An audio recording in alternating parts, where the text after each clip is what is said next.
لوگ کہتے ہیں نا ترقی چاہیے، کامیابی چاہیے، برائٹ فیوچر چاہیے. خدا کی قسم جس کے ماں باپ اس سے راضی ہیں نا، جس کے ساتھ ماں باپ کی دعائیں ہیں، اس کو پھر ترقی سے کوئی نہیں روک سکتا. اس کے بیڑے پار ہی ہونے ہیں.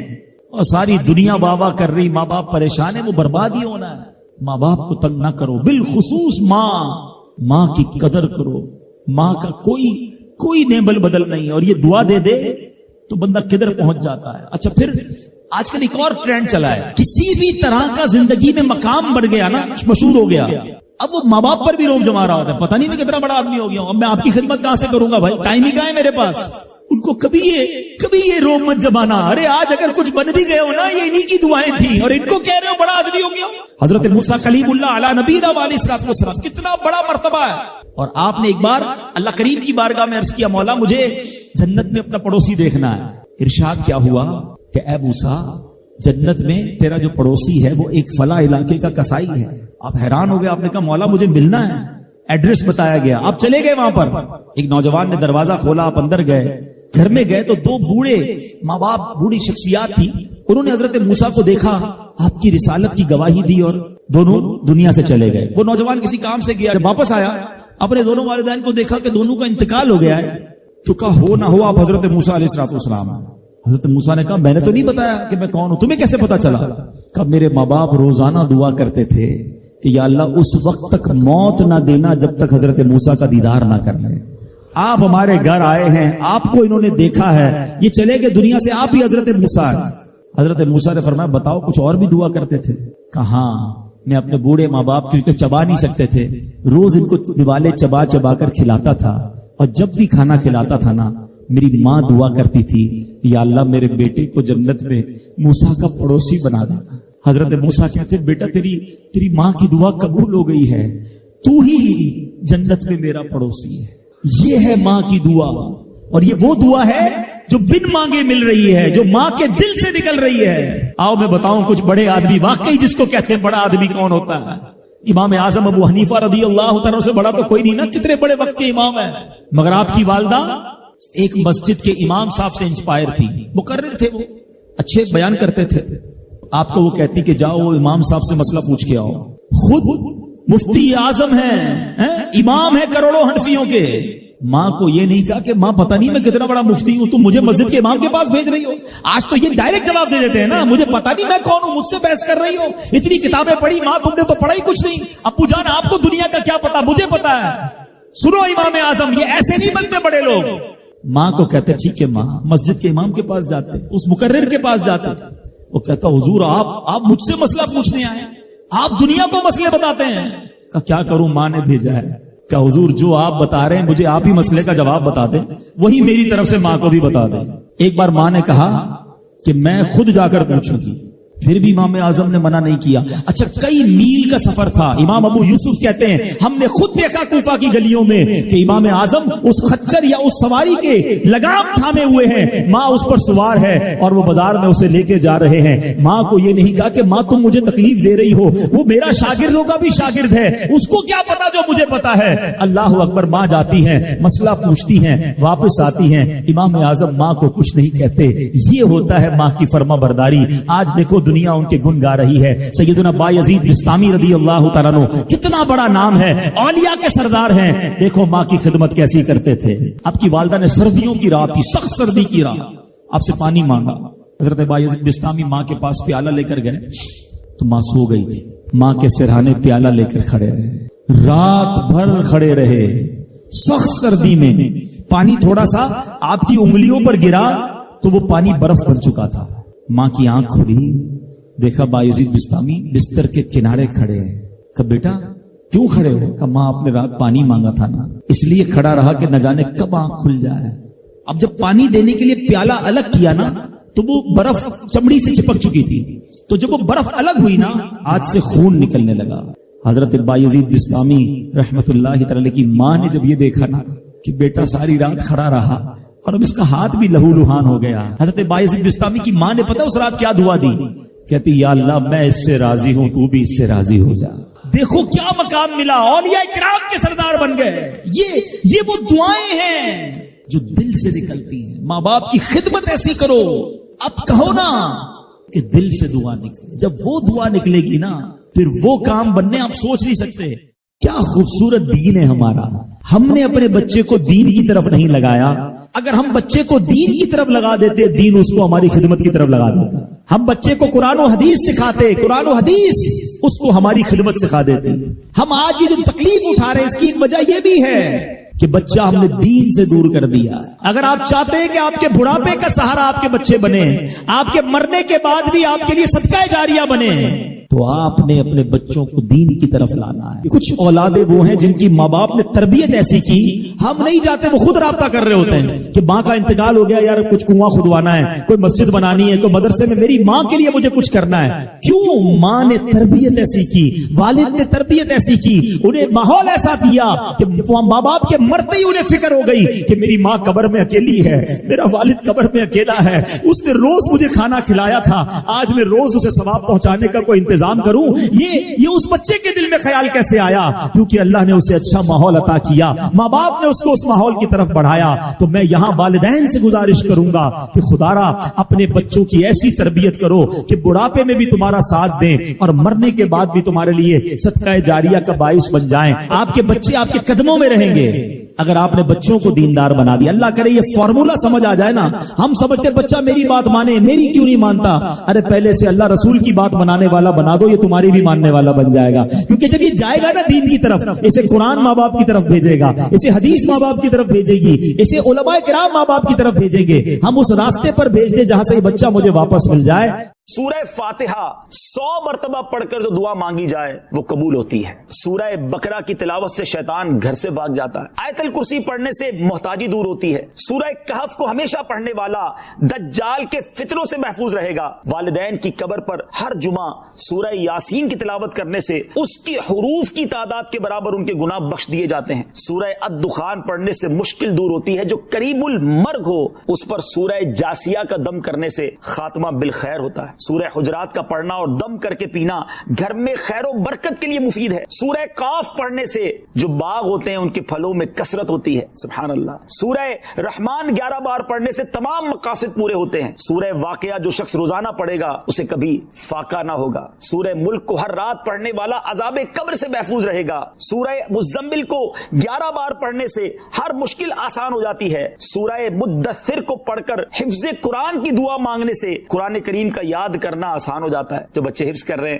ان کے لیے زبردست وظیفہ ہے. سورہ النازعات پڑھنے سے جان کنی کی تکلیف نہیں ہوگی. سورہ دحا پڑھنے سے بھاگا ہوا آدمی واپس آ جائے گا. سورہ علم نشرح کو جس مال پر پڑھ دیا جائے اس میں خوب برکت ہوتی ہے. سورہ تین والزیتون جو ہے 3 مرتبہ پڑھنے سے اخلاق و کردار بہتر ہوتے ہیں. سورہ علق میں جوڑوں کے درد کا علاج ہے. سورہ قدر جو صبح و شام پڑھے اللہ عز و جل اس کی عزت بڑھا دے گا. سورہ بینہ برس اور یرکان کا علاج ہے. جس آدمی یا جانور کو نظر لگی ہو اس پر سورہ عادیات کا دم مفید ہے. سورہ قارعہ پڑھنے سے بلاؤں سے حفاظت رہتی ہے. سورہ تکاثر کو 300 بار پڑھنے سے جلد قرض ادا ہو جاتا ہے. کئی لوگ کہتے ہیں جناب قرض بہت ہے, چلے قرآن کا وظیفہ لے لیں, الہاکم التکاثر. یہ جو سورت ہے 300 بار پڑھنے سے بہت جلد قرض اتر جاتا ہے. سورہ عصر پڑھنے سے غم دور ہو جاتا ہے. سورہ ہمزہ اور سورہ فیل دشمن کے شر سے حفاظت کے لیے, اور سورہ قریش جان کی حفاظت کے لیے بڑی مجرب ہے, بڑا کمال کا وظیفہ ہے. سورہ ماعون بڑی مشکل کے وقت میں پڑھنا بہت مفید ہے.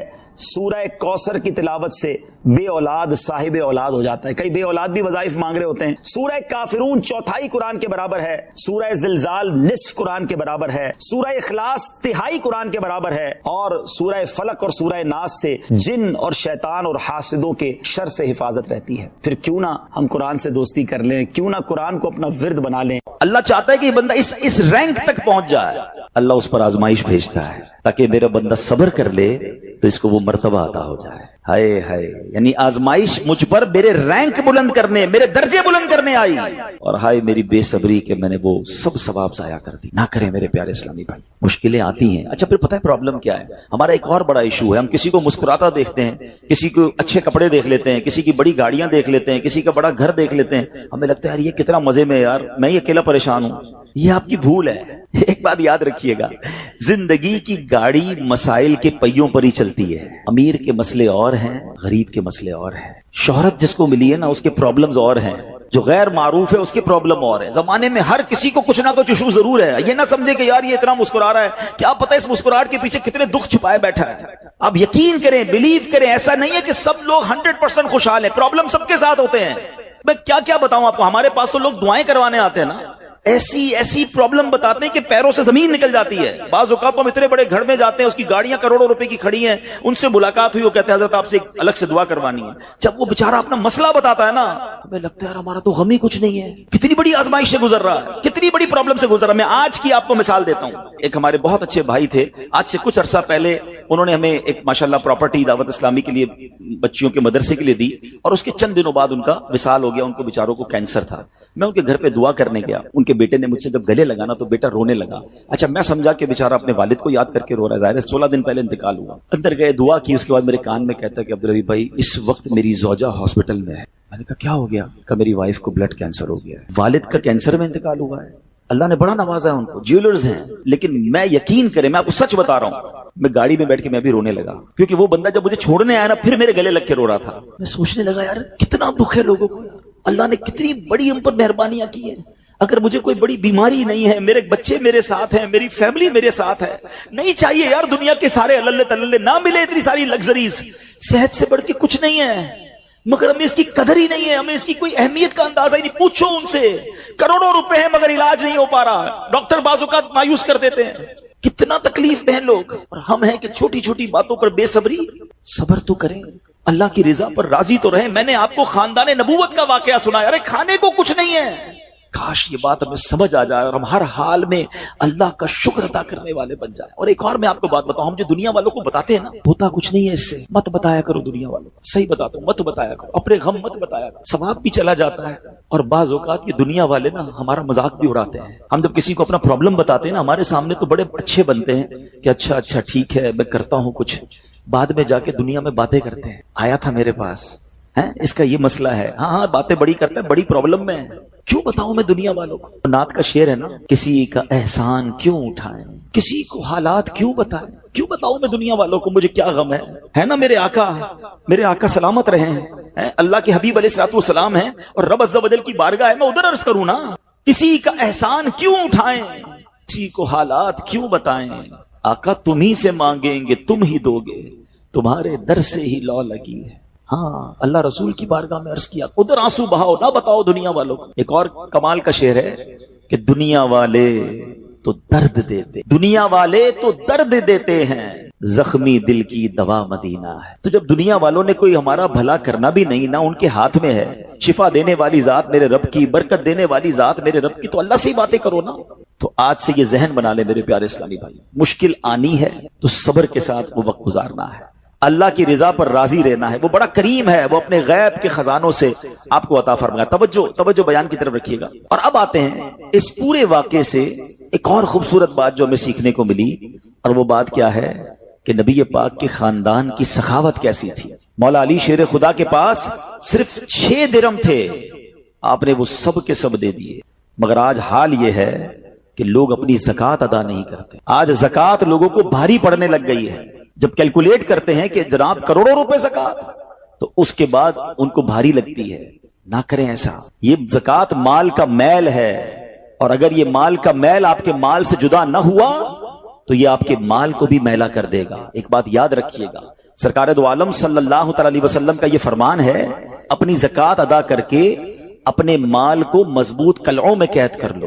اگر میں اور آپ چاہتے ہیں نا کہ میری آپ کی پراپرٹی سیکیور رہے, ہمارے مال و اسباب سیکیور رہے, تو حدیث پاک میں تو فارمولہ موجود ہے کہ اپنے مال کو زکوٰۃ دے کر مضبوط قلعوں میں قید کر لو. لیکن یہاں زکوٰۃ دینے کے لیے تیار نہیں لوگ, لمسم نکال دیتے ہیں, کیلکولیٹ نہیں کرتے.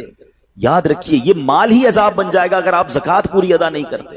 اگر ہمارے پاکستان میں سارے سرمایہ دار کچھ نہ کریں, اپنی زکوٰۃ پوری ادا کر دیں, سارے زمیندار اپنی زکوٰۃ پوری ادا کر دیں, آپ اپنی آنکھوں سے دیکھیں گے کہ غربت کتنی جلدی ختم ہوتی چلی جا رہی ہے. میں نے ایک بار کیلکولیشن کی, ذرا سنیے گا. پاکستان زرعی ملک ہے, ٹھیک ہے, اور اس کی زراعت کی جو کیلکولیشن ہے وہ انٹرنیٹ پر موجود ہے. You can search your self. آپ چیک کر لیں کہ 2023 میں پاکستان کی ٹاپ 20 کراپس کون سی ہوئی ہیں. آپ انٹرنیٹ پر خود ڈھونڈ لیں, آپ کے سامنے اس کراپ کی کیلکولیشن بھی آ جائے گی کہ اتنے ملین ٹن, اتنے جناب کروڑ کے جی جو ہے وہ گندم ہوا تو کاٹن ہوا تو فروٹس ہوئے تو شوگر ہوئی. پاکستان کو اللہ نے بڑا نوازا ہے. شریعت کا حکم کیا ہے؟ جس اللہ رسول کی ہم بات کر رہے ہیں, جس اسلام کو ہم نے قبول کیا ہے, شریعت کا حکم یہ ہے کہ اگر آپ کی فصل اگتی ہے تو اس فصل میں اگر بارش کا پانی ہے اور آپ اپنا پانی پرچیز نہیں کر رہے اور صرف بارش سے آپ کی فصل اگ رہی ہے, تو جتنی فصل اگی 10% عشر کیا کہتے ہیں 10ویں حصے کو, وہ آپ نے نکال دینا ہے اللہ کی راہ میں. وہ غریبوں کا حق ہے, وہ زکات ہے زمین کی. اور اگر آپ پانی ٹیوب ویل وغیرہ سے لیتے ہیں, پیسوں سے خریدتے ہیں, تو 5%. آپ بلیو کریں, میں بیٹھا کیلکولیٹر لے کر کہ پاکستان کی ٹاپ 10 کراپس کتنی ہوتی ہیں, اس کی مالیت کتنی ہے, اس کی ویلیو کتنی ہے, وہ میں نے بنائی اور اس کا 5% لگایا جو دینا ہی دینا ہے. آپ یقین کریں وہ بھی خربوں روپے میں بن گیا.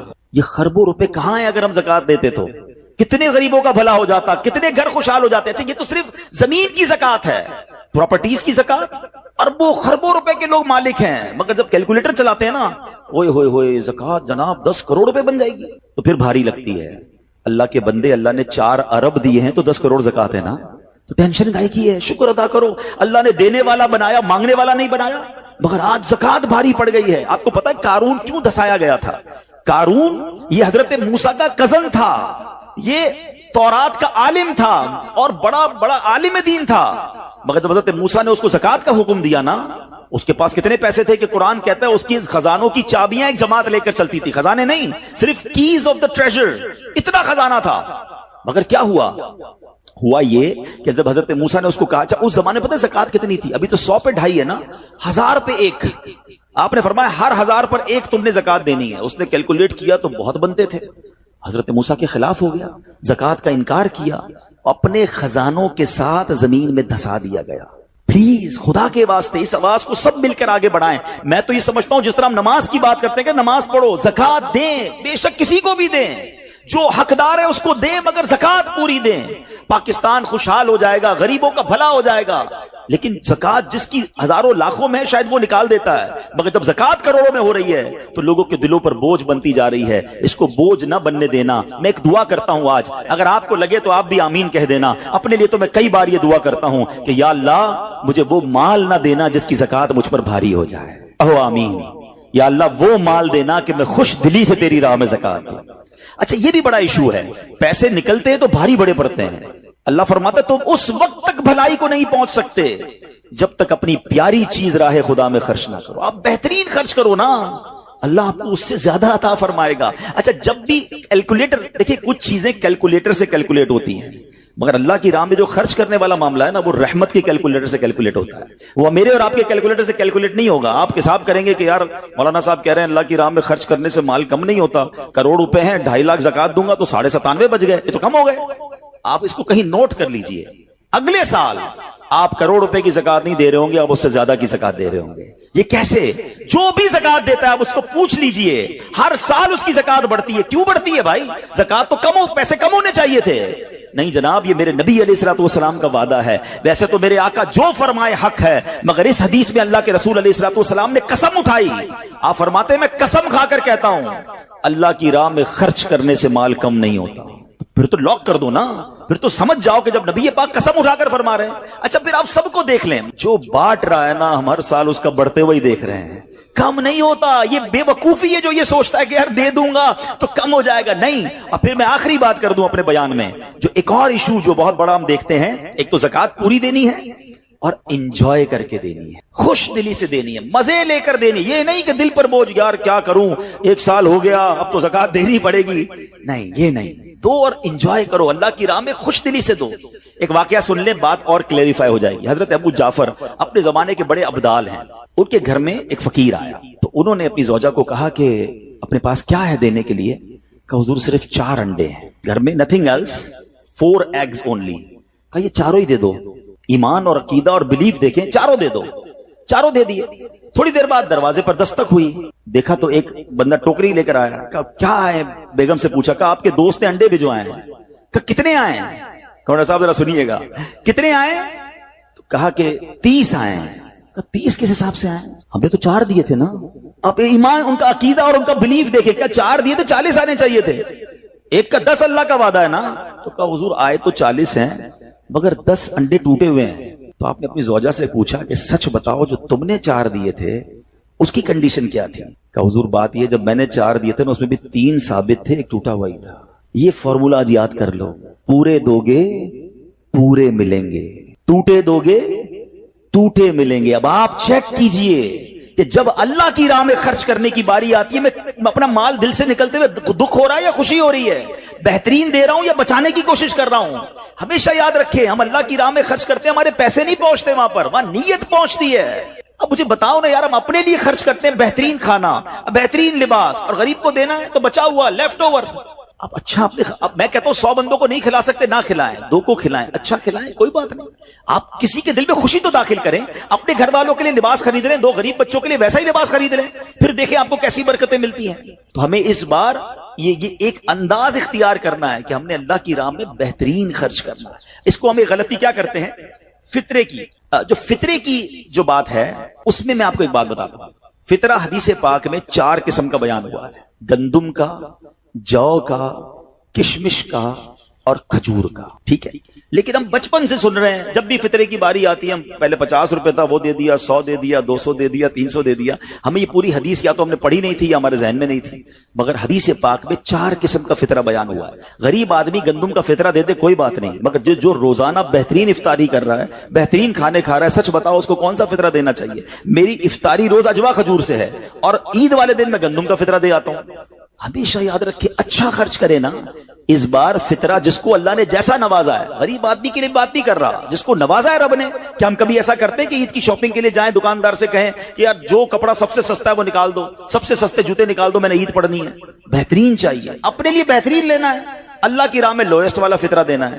خود غور کریں، خرچ کیجئے گا، دل سے کریں، اللہ اور نوازے گا. اور یہ تو وقت ہے لوگوں کو بانٹنے کا، یہ وقت ہے مسلمان بھائیوں کا ہاتھ پکڑنے کا، غریبوں کی مدد کرنے کا. کسی کی افطاری اچھی کر دیں، کسی کی سحری اچھی کر دیں، کسی کو لباس دے کر اس کی عید اچھی کر دیں. نہ جانے کس کی دعا کے صدقے آپ کا بیڑا پار ہو جائے گا. تو اے میرے پیارے اسلامی بھائیوں، جو میں نے مولا علی شیر خدا کرم اللہ تعالی وجہ الکریم اور ان کے خاندان کا واقعہ سنایا، اس میں میسج ہی یہ تھا کہ سخاوت اس کو کہتے ہیں.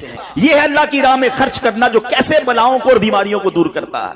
مگر آج حال یہ ہے، یقین جانے دکھ ہوتا ہے جب ہم ملتے ہیں لوگوں سے، ان کی ویلتھ پتہ ہوتی ہے مگر زکوٰۃ پوری دینے کے لیے کوئی تیار نہیں ہے. خدا رسول کے واسطے آپ بھی اور یہ پیغام کو عام کریں. میں نہیں کہتا آپ دعوت اسلامی کو دیں کہ زکوٰۃ تو پوری دو یار، یہ وہ مال ہے جو آپ مارے جاؤ گے، یہ مال آپ کے لیے عذاب کا باعث بن جائے گا. اور واللہ میں 2-4 دن پہلے ایک بزنس مین کے پاس گیا. بعض اوقات ہمیں بزنس مین بھی سکھا رہے ہوتے ہیں. کیا کمال کی اس نے مجھے بات کہی. وہ کہتا ہے عبدالحبیب بھائی میرا یہ پیغام ذرا بزنس کمیونٹی تک پہنچائیے گا کہ جو زکوٰۃ نہیں دیتے نا اور جو خرچ نہیں کرتے، ان کو پتہ ہی نہیں ہے وہ کتنا بڑا لاس کر رہے ہیں. میں نے بانٹنا شروع کیا ہے، میرے مال میں ایسے برکت آئی ہے، میں خود حیران ہوں. میرے سامنے ڈیل ہوتی تھی وہ مجھے نظر نہیں آتی تھی، میں ادھر اللہ کی راہ میں صدقہ کرتا ہوں، ایسا لگتا ہے آنکھوں سے پردہ اٹھتا ہے، میرا کام ہو جاتا ہے. تو ان کو بتائیے آپ اپنا خود نقصان کر رہے ہیں اللہ کی راہ میں خرچ نہ کر کے. تو یہ ڈیوٹی ہے. بچپن سے سنا تھا اسلام کے 5 پلر ہیں، توحید، روزہ، نماز، حج اور زکوٰۃ. ہم زکوٰۃ کو تو ایسے اگنور کر بیٹھے ہیں کہ جناب دے دی اپنی مرضی سے. کوئی 5 لاکھ دیتا ہے، کوئی 10 لاکھ دیتا ہے. زکوٰۃ کس کو جاری ہے یہ بھی نہیں سوچ رہے کہ میری زکوٰۃ کا یہ مستحق ہے کہ نہیں، میں جس آرگنائزیشن کو دے رہا ہوں اس کے پاس کوئی زکوٰۃ ادا کرنے کا صحیح فارمولا ہے کہ نہیں، یا میں جس بندے کو دے رہا ہوں وہ زکوٰۃ کا مستحق ہے کہ نہیں. بس سر سے ایک بوجھ اتارنا ہے، لم سم اماؤنٹ دے دینی ہے. یہ نہیں چلے گا. خدا را یاد رکھیے، زکوٰۃ پوری کیلکولیٹ کرنا بھی آپ کی ذمہ داری ہے اور صحیح مستحق تک پہنچانا بھی آپ کی ذمہ داری ہے. اور آپ بلیو کریں جس دن آپ نے یہ کام کر لیا آپ ملٹیپلیکیشن دیکھیں گے، آپ اپنے غم اور اپنی پریشانیاں دور ہوتے ہوئے دیکھیں گے.